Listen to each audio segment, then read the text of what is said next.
Everybody have a good lunch? This is the most challenging time for a speaker, so I'm going to try and speak in a monotone, very softly, so as not to disturb anyone's post-lunch nap. So not only are we at the final session before Q&A, we're also in the final segment of Jacob's life. Even though you would think maybe we're like 2 or 3 chapters from the end of Genesis, we're not. We're in Genesis chapter 37. In fact, we're at the beginning of what is often referred to as the Joseph story, because this is where Joseph begins to rise in prominence in the narrative of Genesis. And he will be prominent through the whole rest of the book. But don't get the impression that like Jacob is going to be set aside and he's no longer part of the story. He's certainly part of the story still. In fact, as I mentioned, I think in our first session, Jacob dominates the entire second half of Genesis. He's conceived and born in Genesis 25, and then he dies and is buried in those closing couple of chapters of Genesis. So he spans the second half of the book. But there's something interesting that comes on. And this is just kind of a biblical note that you can kind of stick in the back of your mind. Pay attention to how, as the story goes on, Jacob, who was very prominent, begins to lessen somewhat as you begin to see his sons rise in the narrative itself. You begin to see that especially in Genesis 37. His sons have been there all along. As soon as they get to exile and has his wives, the kids begin to be part of the story. But beginning in Genesis 37, we have Joseph and his brothers becoming more and more kind of part of the main part of the story. So we might say that Jacob is decreasing. At the same time, his sons are increasing in the narrative, which is kind of the way life works, right? Most of the time, that's the way life works. You know, you get older, and then your children, they're younger than you are, and so the story of the family, as it were, begins to shift. And the older you are, the more you kind of move a little bit away from the limelight, and the more that your kids or your grandkids move into the limelight. Same thing happens in the biblical story. Same thing happens in the biblical family. Now, I wish we had 2 more days to talk about the Joseph story, because there's so much there. In fact, don't tell anybody, and don't tell my publisher either, but that's what I'm thinking I will write my next book on, is the Joseph story. We'll see. I mean, it'd be a logical follow-up to the Jacob book. But I say that because the Joseph story is fascinating for me in some new ways. And this is kind of a tidbit that I'll throw out there for you. This is something that I've recently realized. The Joseph narrative holds Joseph out before us as second. He's second to his father. And then he's second to Potiphar. And then he's second to whoever's in charge of the prison. And then finally, even when he's elevated, he's second to Pharaoh. And his whole story is geared toward being second to Judah, his brother, who ultimately ends up being the one who is given the promise of the seed. It's going to come not from the tribe of Joseph or his sons, but from the tribe of Judah. So that's just some biblical things that I find fascinating as you're working your way through Genesis. But we're way ahead of ourselves. Before we ever get there, of course, we have to figure out why Joseph ends up being so central a part of the story. And one of the reasons is, at this point in the story, Joseph has kind of taken the place as his father's favorite, because his father's favorite wife has died. You kind of see an emotional transition then. Whereas before, who was he in love with? Who was Jacob in love with?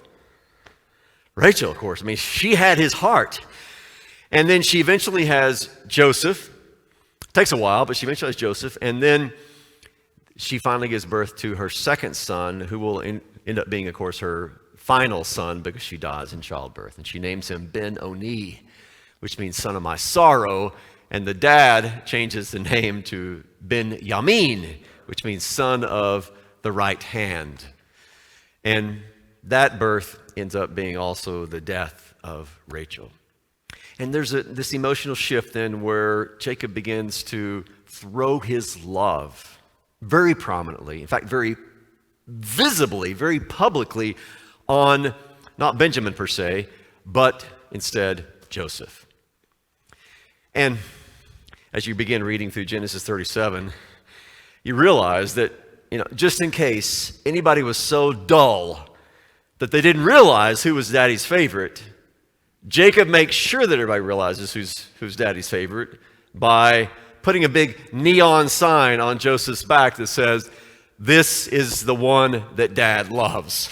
And of course, this is however you want to translate. Ketonet pasim is what it is in Hebrew. It's usually translated coat of many colors. So there's various ways that can be translated, but this becomes a uniform of the father's favorite. That's what this coat is all about. In fact, there's even reliefs in Egypt that show Semites, these people that would have been the same kind of Hebrew lineage and family, going to Egypt that are dressed in these long, multicolored robes. So maybe that was one of the reasons he did this.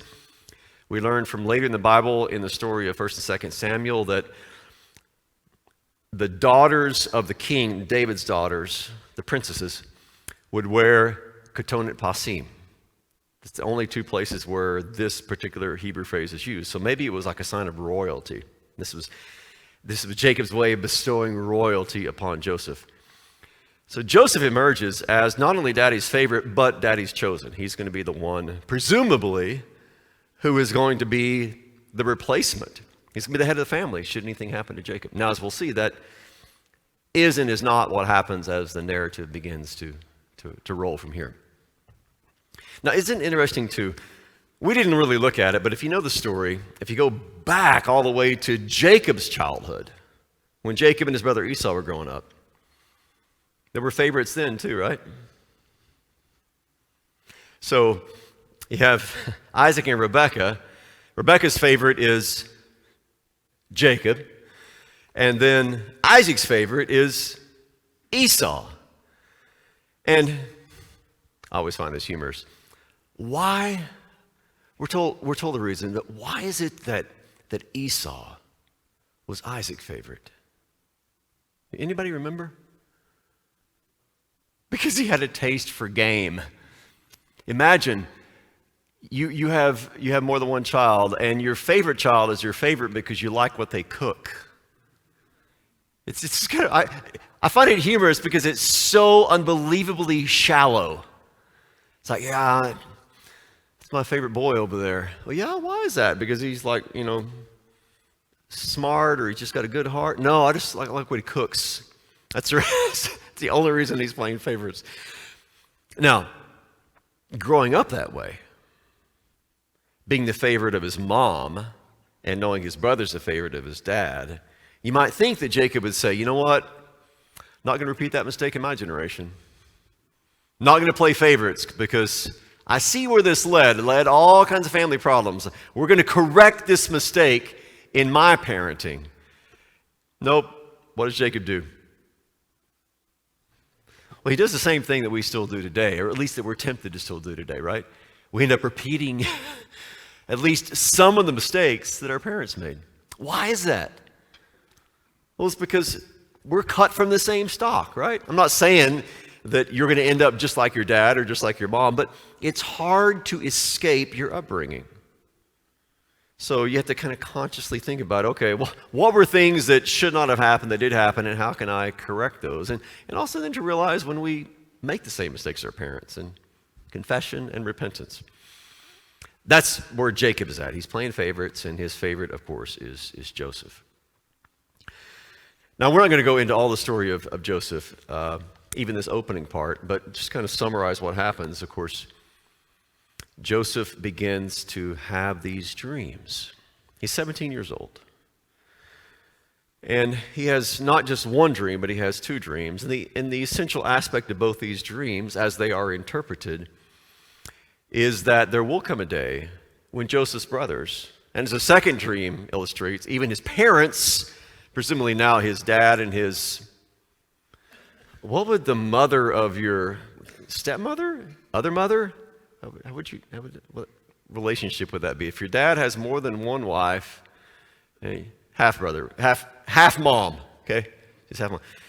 They bow down to him also. That's the essence of both these dreams. And of course, because of this, you can imagine what happens to the brothers. If they didn't like Jacob before, if they didn't like Joseph before, they detest him now.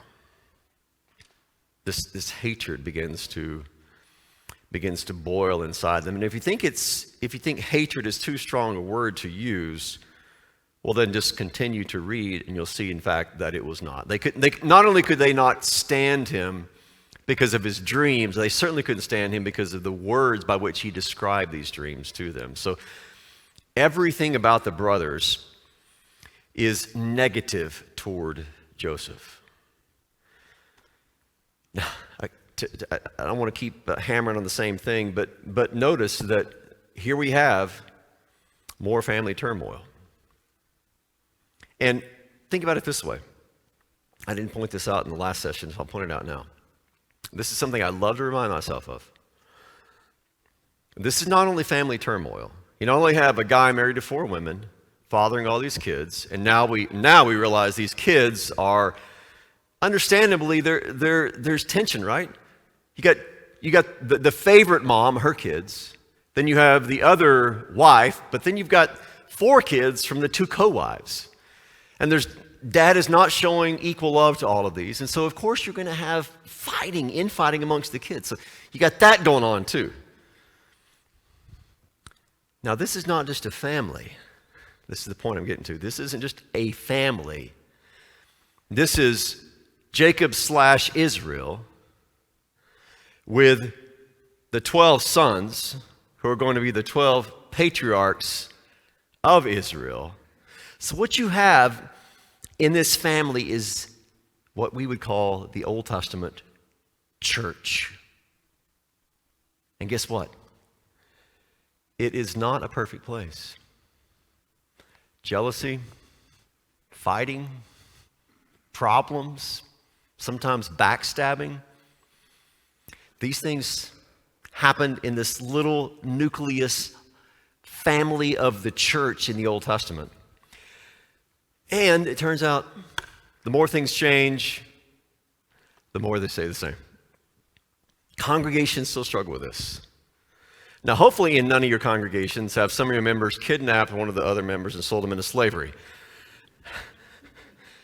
Maybe they wanted to, but I guarantee you there's been jealousy, there's been fighting, there's been problems, because every congregation, some of your members here, some of your members in other churches, it doesn't matter where you are, every single congregation is made up of sinners, and every congregation is pastored by sinners.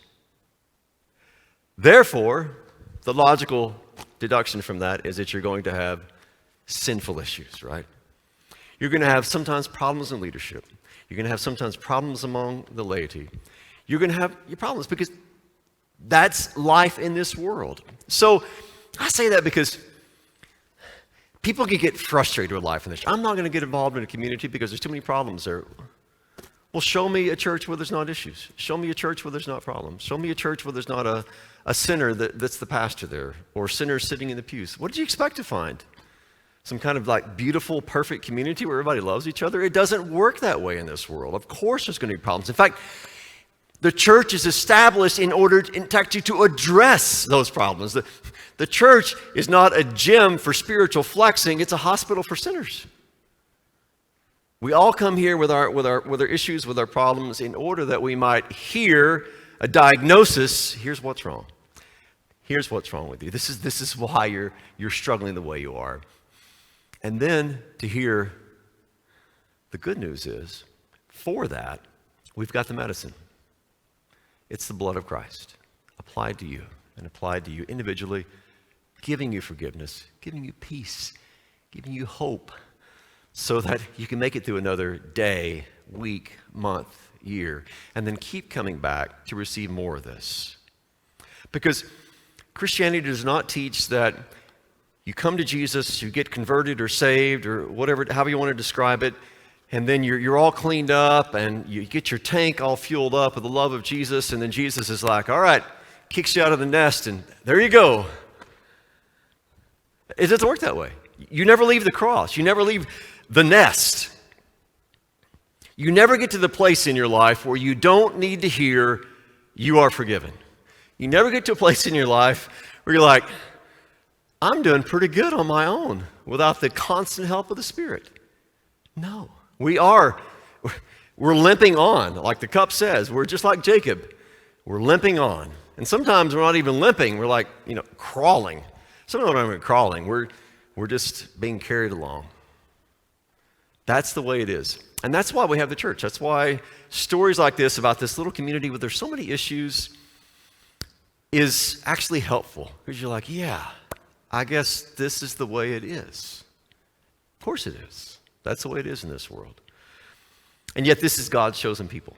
So anytime that people complain about, so many problems in the church, well, of course, there always have been, there always will be this side of glory. It's no different in Jacob's family than it is in our families of the church today. Well, things get really ugly here because at one point, Joseph's brothers, they've gone away to Shechem, and Israel, Jacob, says to Joseph, why don't you go check on him? And so he goes to check on him. He has a little trouble along the way because they've moved, and a guy that he just randomly meets in the field says, oh yeah, I know where those guys are. They went such and such direction. So Joseph goes to find them. And let's pick it up here. This is Genesis 37:18.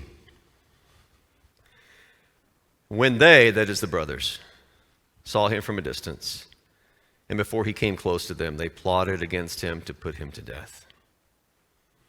So this is how serious. If you had a brother growing up, at one point or other, you probably got into a pretty serious fight, probably fights. But hopefully none of your brothers were like, I'm going to murder him. That's what these brothers want to do. We're going to take him out. And then we'll see what comes of one of his dreams. And their plan was to kill him and then throw him into one of the pits and then tell Dad that a wild beast had devoured him. Now, verse 21 introduces us to Reuben's thoughts. See, you've kind of got most of the brothers, what they want. Then you have Reuben, who's the oldest, who comes up with a different plan. And then in a minute, we're going to be introduced to Judah, who comes up with still a different plan. Now, Reuben, who's the oldest, presumptive leader of the brothers, says, no, let's not take his life. He's trying to kind of stall things, so he says, don't kill him. Put him into a pit, but don't lay hands on him. Because, verse 22 tells us, he wanted to rescue him out of their hands and restore him to his father. Okay? Now, one of the reasons that Reuben might have wanted to do this is because Reuben is already on the outs with his father. Reuben, at one point, slept with his father's co-wife. And Jacob found out about this. And Jacob was not happy about that.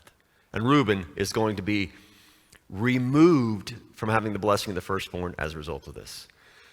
So just to kind of throw in a little bit extra into this kind of problematic family, there's also incest going on. So just put that out there too. So Reuben says that.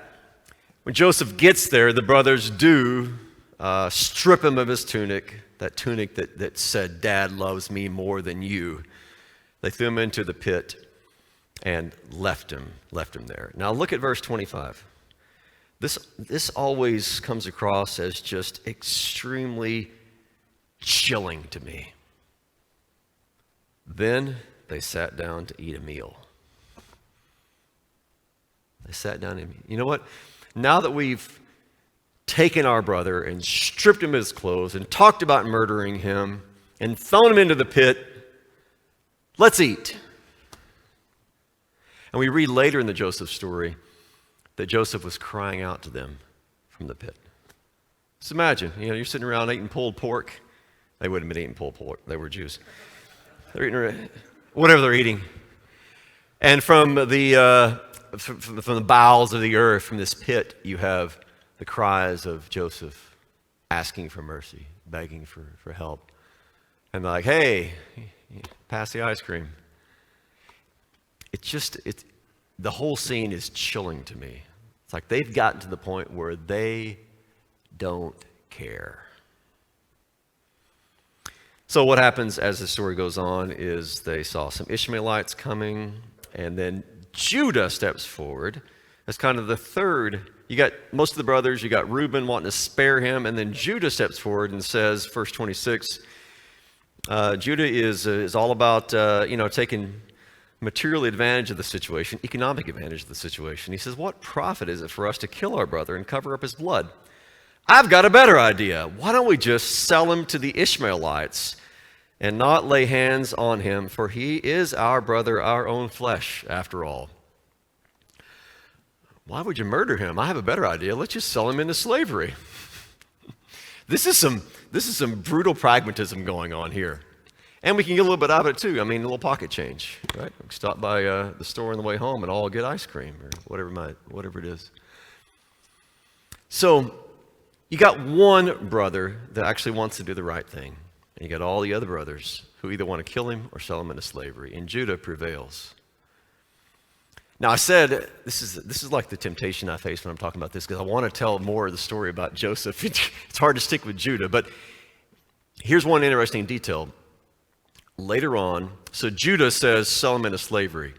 And if you read the story to the end, what finally makes Joseph reveal himself to his brothers is when Judah puts himself forward as the willing sacrifice for Benjamin.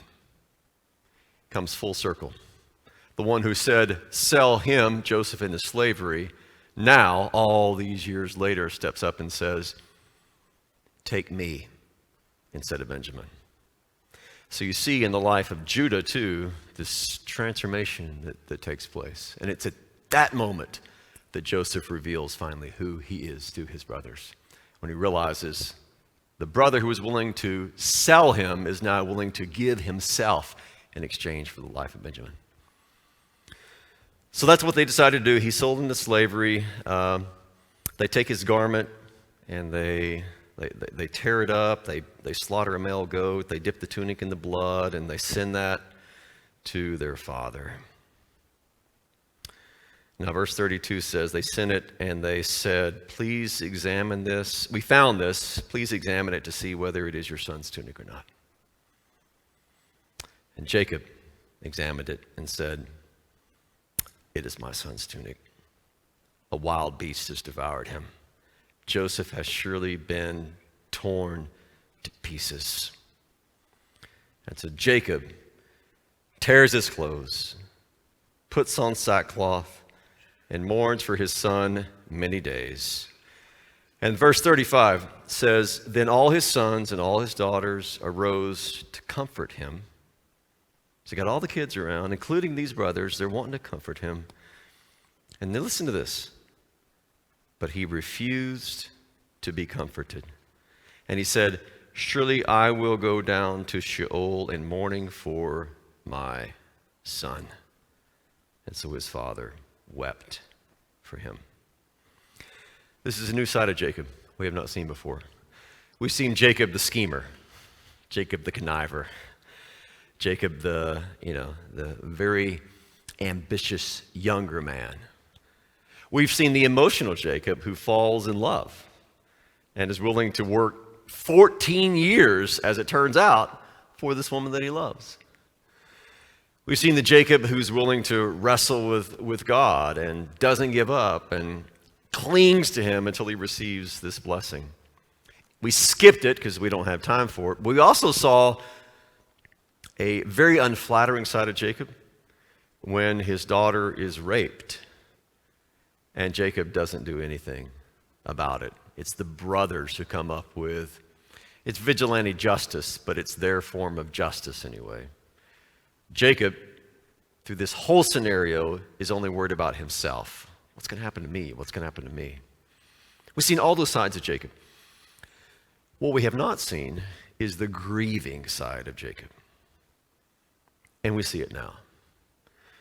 All his kids are around trying to comfort him, and he refused to be comforted. Now, I like that phrase because I think it is a good insight into a phase that, whether it's grief over the loss of a loved one or grief over something else, you go through that phase where it's okay to refuse to be comforted. Here's what I think often happens when it comes to grief, especially in our modern societies. We want to take your grief and put it in the microwave and put, 60 seconds or 2 minutes and then pull it out and say, here, everything's okay now. You can start smiling again.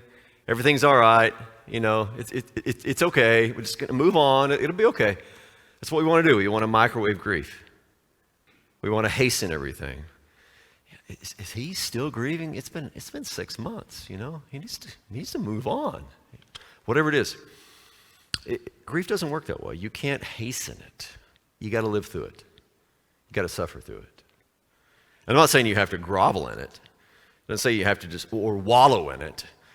But you have to endure it. It's a burden that you bear, and it's going to feel different ways at different stages. But there is a point early on where you don't want somebody to come up to you and say, early on, God is going to bring good out of this. You're not ready to hear that. What you want to hear is, I'm so sorry. I love you. I'll be praying for you. Whatever it is that just signals compassion and love, rather than something that you're not ready to hear yet, because you're not ready to be comforted in that way. Jacob wasn't. He needed time to grieve. He needed time to lament. And the biblical narrative gives him that. It's going to shift the focus away from him for multiple chapters and talk about Joseph in Egypt, being in Potiphar's wife. He wasn't in Potiphar's wife. Being in Potiphar's house, and then being in prison, and being elevated to Pharaoh's right hand. It's going to talk about him. And through this whole period, if you don't know the story, you're like, man, I wonder what's happening with Jacob. Well, Jacob is going through what he needs to go through. He's grieving. He's adjusting. He's going through the process of feeling the bits of his heart that have been broken by this loss to be placed back together. That's what's going on with Jacob. And during that time, we're not told this about Jacob, but we are told this about plenty of other people. During that time, and I did this in my own life too, one thing that is extremely helpful is to take the Psalms, which are full of lament, which are full of honest prayer, and to make those your prayers. I know that, so after we lost Luke, I couldn't pray. I couldn't pray more than of my own. I couldn't just pray from my heart any more than 5 or 10 seconds. Was it? Just couldn't, nothing was there. I was at a loss for vocabulary. Nothing to say. So what I did is I would listen to and pray along with psalms, or listen to and sing along with music. I borrowed the words of others when I didn't have my own words, and these borrowed words became my prayers. The Psalms are beautiful in that way. Psalms are unique because they're God's words to us to become our words back to God. The Psalms are us echoing back to God what He's first said to us. That became the way in which I prayed.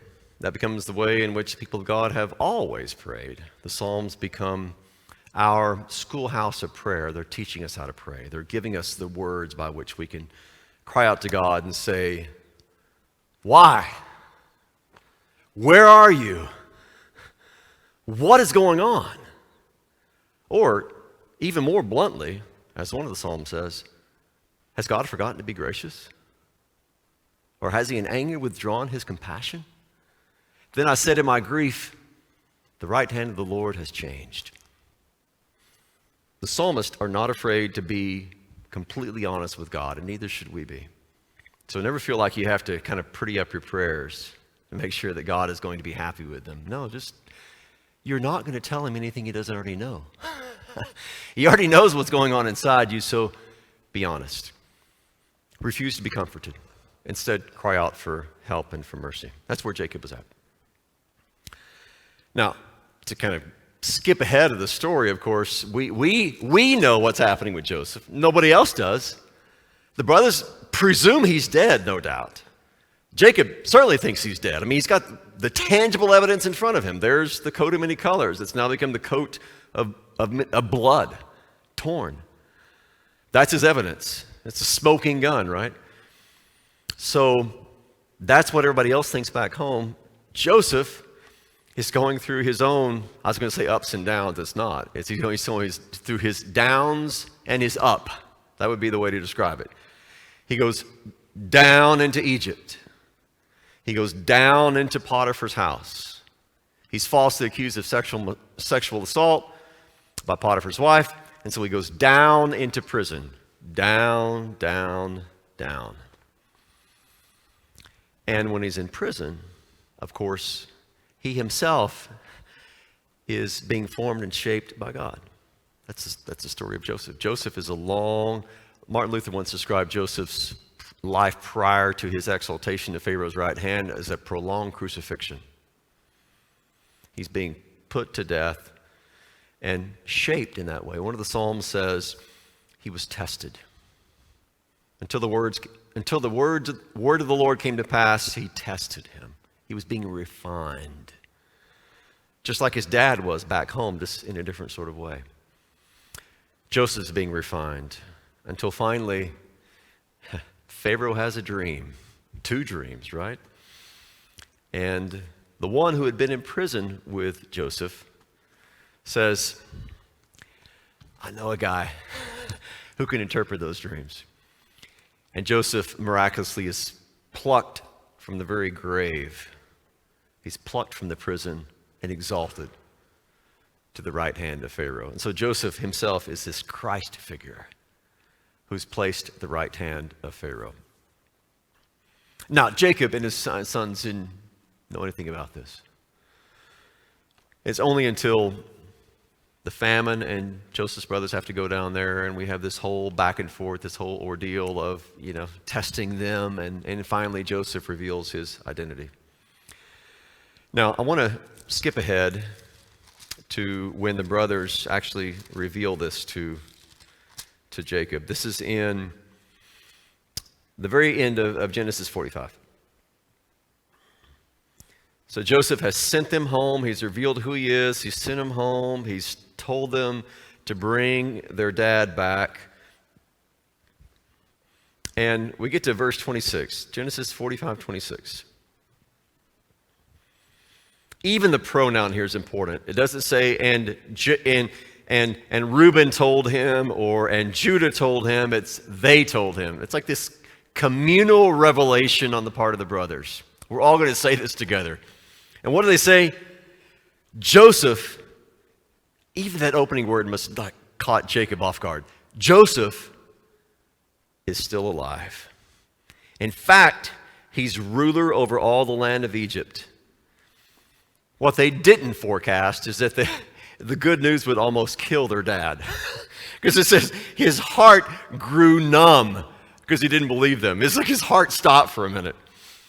He's just shocked. It was too good to be true.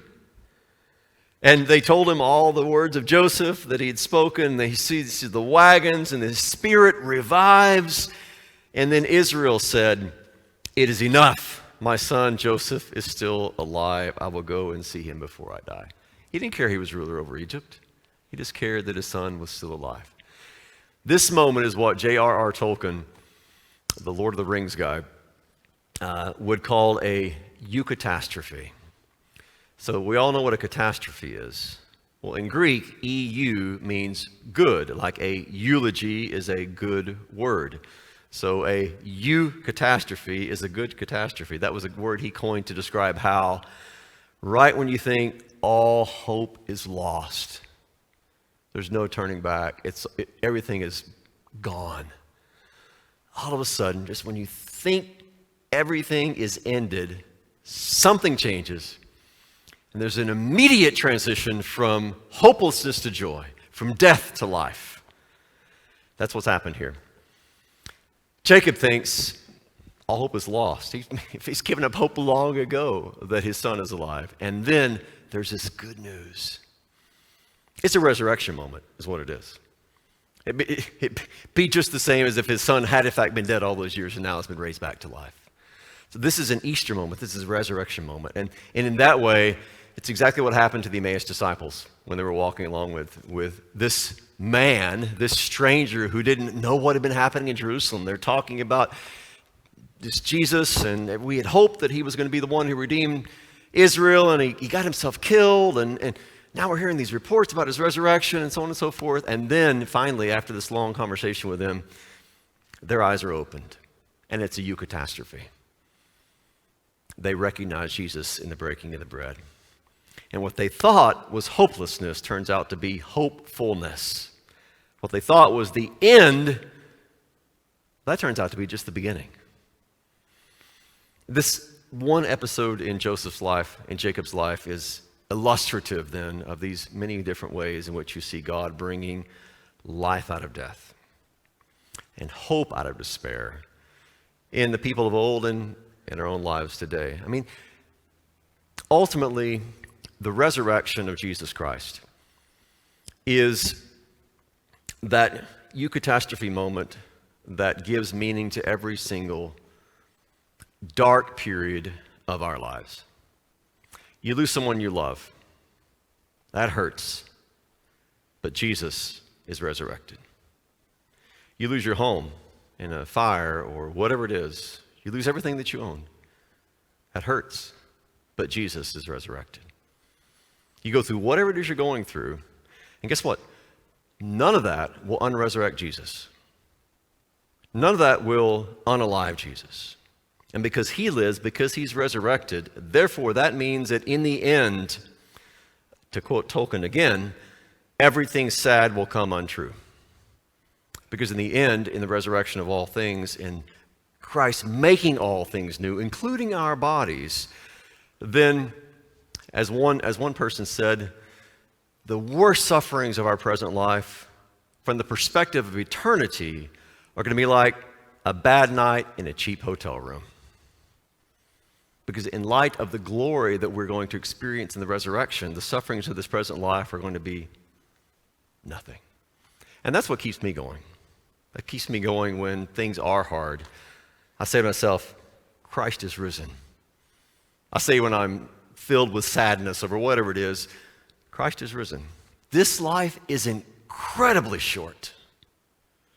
And for those who are younger and find that hard to believe, just wait. Talk to some of us older guys. This life is incredibly short. Before you know it, it's over. And then we leave the front porch of our Father's home into the mansion that awaits us. This is just a tiny little front porch. That's where we're at right now. And whatever happens on this little front porch, good or bad, is nothing compared with what we're going to experience when Christ takes us to be with himself. And because of his resurrection, because of the hope we have of our own resurrection, that future transforms everything in the present. That light of future hope there's not a barrier between that and the darkness we're in right now. That light shines into the present, and it's going to keep shining. Because that's what keeps us going. That's what gives us hope now. Not just that everything will be better in the future, but we can live now in the sure and certain hope that, in fact, come what may, we are safe in Christ. So, there's so much more we get to. Let me close with this. I love this fact that all the while that Jacob assumed that Joseph was dead and gone and all hope was lost, God was using Joseph to prepare for the salvation and the life of untold numbers of people. And I remind myself of that when I'm confused about what God is doing or I'm tempted to despair. My perspective is so limited on things. What God is doing behind the scenes, unbeknownst to me now, and possibly even unbeknownst to me in the future, is he is at work, doing good, planning good, using me in ways that I'm even unaware of to sow seeds of good in other people in order that his ultimate will and his ultimate good for all of us might be done. And that ultimate good, that ultimate hope is what we're all awaiting in the resurrection, which will come sooner than we think. It's the hope that we all are filled with as we go through the valley of the shadow of death, or the valley of the shadow of suffering, and the valley of shadow of loss, or whatever it is. That's what keeps us going, because we know that in the end we're safe and secure in Christ, that we are hidden in his wounds, and that nothing and no one can change that. Neither death nor life, nor angels, nor principalities, nor things present, nor things to come, nor height, nor depth, nor anything else in all creation. Nothing can separate us from the love of God, which is in Christ Jesus our Lord. Thanks be to God for that love, and thanks be to God for that love that is ours in Christ.